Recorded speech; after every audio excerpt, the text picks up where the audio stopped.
with depression, one of the most important things you could realize is that you're not alone. Depression, frustration, anxiety, pain, disillusion. It's just a natural part of the process of becoming a stronger version of yourself. The thing that keeps one living is a sense of future, that there will be a tomorrow, and tomorrow I've got to do this, and then the day after I've got to do that.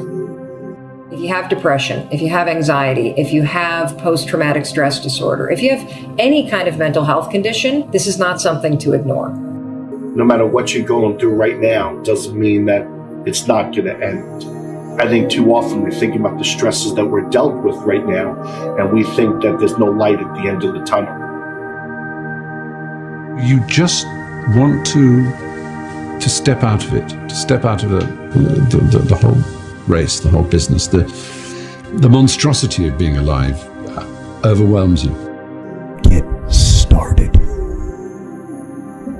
And I'm going to tell you right now, it won't be easy. It will be hard because life is hard. That's what life is. All that you can see is darkness, and everything that you try to do just kicks you right back in the face, and you just can't seem to get yourself up. You don't even have to go through something traumatic. Some are caused by something traumatic. Some can be a chemical imbalance in the brain. There is light at the end of the tunnel. Life is hard. Life is challenging. There are ups and downs. And these challenges that you face, they're going to do their best to take you down. Do not let them. Depression is not only normal, it's essential, and be grateful for it because it allows you to reorder yourself at a higher level. Hold on to that fundamental quality of faith. And on the other side of your pain is something good. Suicide is a permanent solution to a temporary problem. No matter what you're going through right now, doesn't mean that it's not going to end. Line up those problems and confront them. Face them. Fight them. Do not let them bring you down. Of course you have to work. Of course you have to show up. Your team needs you. Life needs you. Your family needs you. Life is for the living. You are worth more than diamonds. All the diamonds in the world, you are so precious. Every single one of your hearts, you can do something. Life is not always good. Life is always not rosy. Life is worth living. There's one thing that if you did every single day, it would make an extraordinary difference in whatever mental health issue you're struggling with, and that is exercise. And the reason you've got to exercise every day is because what we know about human beings is that when you physically move, your physiology changes, and that changes your brain. Take the time to rest. Because just what if that resting is the key to world-class producing? Get outside and exercise every single day as if your life depends upon it, because you know what? It does. Your brain needs it, your body needs it, your mental health needs it. Doing that every day, that physical push. You don't have to run. You don't have to go to an aerobics class. Get outside with your dog in the woods. Walk with a good friend for 2 or 3 miles. Doing that every single day not only moves your body, which changes your mind, it gets you out of your physical environment, which is one of the things that people with depression tend to have a hard time doing. And it also creates a bit of momentum and a bit of a routine in your life. Every time I experience a bout of depression, I come out on the other end a different person, doing different things. But it's because I'm aware of what's happening and I'm looking, I'm aware. I want to see the opportunities as they present themselves to me instead of falling into the depths of a spiral down depression because I'm personally identified with what is happening when I'm upset. This depression will pass. It will go away, and something much better will take its place. But for right now, all that you really need to know is that you have to make it through. Getting your heart rate up, getting outside, breathing, feeling connected, getting out of your house, which may make you feel depressed and trapped. The man I am with you right now as I speak with as much authenticity as I know how to share is the result of my times in the valley of darkness. And your schedule is not full, and you actually feel like you're wasting your life because you're not this epic producer. What if those times were actually a different form of productivity? What if those times were actually being productive in a different way, where you're actually producing not in the world, but producing within yourself, producing strength, producing new insight, producing new ideas, producing new capabilities, producing new energies, producing new emotions, shifting from fear to love. Because when you go through difficult times, what do you really do if you feel your fear and your pain? You release it. It's out of your system, and you grow in love and bravery and strength. What does that do to your craft? What does that do to your power? What does that do to your bravery? What does that do to the light that you bring into the world? You become this incredible force that is undefeatable.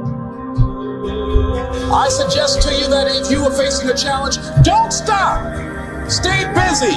Work your plan. Continue to do those things that you know that work for you after you have evaluated yourself in the situation. Continue to move. Stay busy, stay busy, stay busy. You are part of a larger cosmos, whether you know it or not. And communing with nature allows you not to see the bars of the prison cell, but the stars of the universe. And if you can connect with those every day, my dear friend, you will use your pain as an instrument for your greatest growth. Then you try something new. And then you'll also go to school and people will put you down and parents will tell you that you're a failure because you failed at a test. And you start believing the lies around you, saying that you're not good enough and no one's going to want you and you'll never ever do anything good in your life and you'll never ever, achieve the dreams and goals that you wish you had done or wish that you could do. And these steps take you closer. That voice saying, you're not good enough, you're not good enough, you're not good enough, and all you need is one more step to fall. So you have a choice to know which step you're going to take today. What helped me the most, that I want to impress upon all of you, is that I realized that part of my identity is saying no to things I don't want to do. And you are all in school and you all have a lot of teachers and a lot of people around you that tell you all day what you have to do, but it is your right to choose what you do and don't do. It is your right to choose what you believe in and what you don't believe in. It is your right to curate your life and your own perspective. What will sometimes haunt my dreams still is just like a general feeling of morose anxiety. Everyone experiences a version of anxiety or worry in their lives. I don't know why I opened up and talked about it, but I guess I was just sick and tired of just having it inside of me for 20 plus years, and I was ready to make a change. First, you have to understand what anxiety is, and you have to understand the connection between worry, which is something we all do, and self-doubt, which is something we all do, and anxiety. Anxiety is what happens when your habit of worrying spirals out of control. It's important for you to foundationally understand that anxiety and worry are the same thing. It's just that your body starts to get agitated, and that's when we call worrying anxiety. You can actually beat it. This is how you're going to do it. So all day long, you're going to have moments where your thoughts drift. Like you'll just be hanging out with your friends and then suddenly you're like, I'm not sure that person likes me anymore. I haven't heard from my kids lately. I wonder if they're dead or, as I check it, like you just start worrying about stuff. Why? Because it's a habit. Because when you're not paying attention, your brain shifts from you being a decision maker and paying attention to you just kind of spinning things on autopilot. And one of your habits is worrying. The second you wake up and you notice, holy cow, I'm talking some negative garbage to myself right now.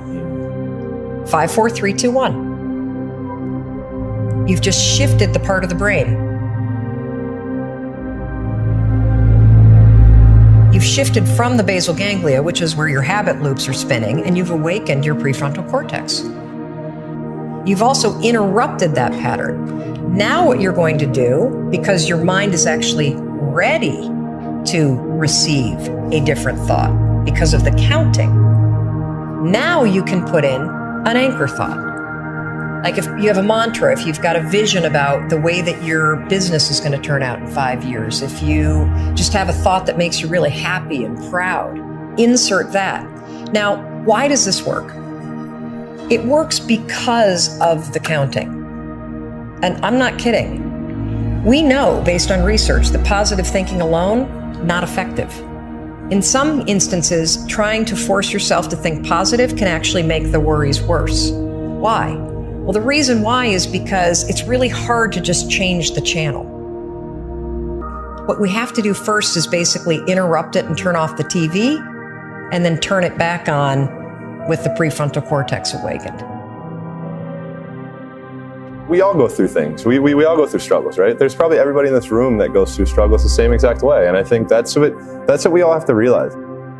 It's just something that every single person goes through. And maybe we go through it in a different or more intense way for longer periods of time. But there's nothing wrong with you. To be a sensitive person that cares a lot, that takes things in a deep way is actually part of what makes you amazing. I also struggled a lot with anxiety and depression. If you start to feel like you are twisting things around you and you start to feel like there is no sunlight around you and you are paralyzed with fear, here's how you can help yourself. The world right now is in the middle of a mental health crisis. It's estimated almost half the population suffers from depression at some stage throughout their life. Rather than join the queue, it's important we learn why we get down and then how we can change it. Because believe it or not, we create our own negative feelings, and we can also ensure that we turn our lives around and be a positive change for others. The reason anyone gets depressed always comes down to the consistent thoughts we think and the consistent beliefs we hold. Let me say that again. The reason anyone gets depressed always comes down to the consistent thoughts we think and the consistent beliefs we hold. The point here is that anyone that is depressed is so because there is an external factor that didn't materialize in their life. They have lost something outside of their control or don't have something that is out of their control. In school, we are taught how to get a job, but no one teaches us how to live in a state of happiness. No one teaches us how important our conscious and unconscious thoughts and associations are. Is our happiness not worth more than a job? Yes, it is. And before you say happiness won't pay my bills, happiness will pay your bills. When you realize you will be 10 times more energized, focused, and take positive action in your life, when you first choose to develop yourself as a priority and then get to the stuff of the world. I want you to know that no matter where you are in life, no matter how low you have sunk, no matter how bleak your situation, this is not the end. This is not the end of your story. This is not the final chapter of your life.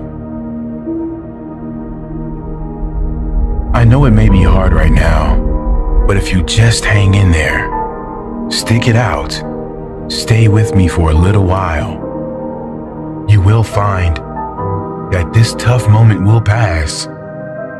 And if you are committed to using this pain, using it to build your character, finding a greater meaning for the pain, you will find that in time, you can turn your life around and help others going through the same struggles. Hope is the thing that is left us in a bad time. I shall get up Sunday morning and wind the clock. E.B. White wrote those beautiful words in response to fears surrounding our future. As long as there is hope, get up and wind the clock. At times it doesn't matter the view, does it? You may be looking in the mirror at your own life. You may be looking out the window at by what's happening around you. The future becomes bleak, days full of fear. It's when darkness forms, clouds roll in, and life gets heavy. Sometimes we feel it together. Sometimes we feel it alone. Those times surrounded by sadness. And in those moments, what are we to do? For there is but one sensible response, isn't there? We wake up and we make tomorrow better than today. We get up, we rise, we wind the clock, and we are to do it with our heads held high so that we can be the first ones to see the sun as it starts to poke through. You know, if you're down and you can see a reason why you should be down, then that brings with it a certain clarity. But if there's no reason, you tend to think, well, why on earth am I feeling like this? I don't understand. If you're like me, you're feeling it lately. We're in a moment when the clouds have covered some of the light. The way forward may seem to be slipping from view. The path of progress, which has been so hardly fought for, can feel like it's fading. Perhaps it was the path you were declaring for yourself, and now it's changing. It's shifting. Gone. And hope is the thing that has left us in a bad time. But hope is not the final fragile string. Hope is the start. Hope has a strength. It means something new is coming. Because it always does. Clouds break. The sun shines. In fact, it's never stopped. So in E.B. White's words, hang on to your hat. Hang on to your hope. And wind the clock, for tomorrow is another day.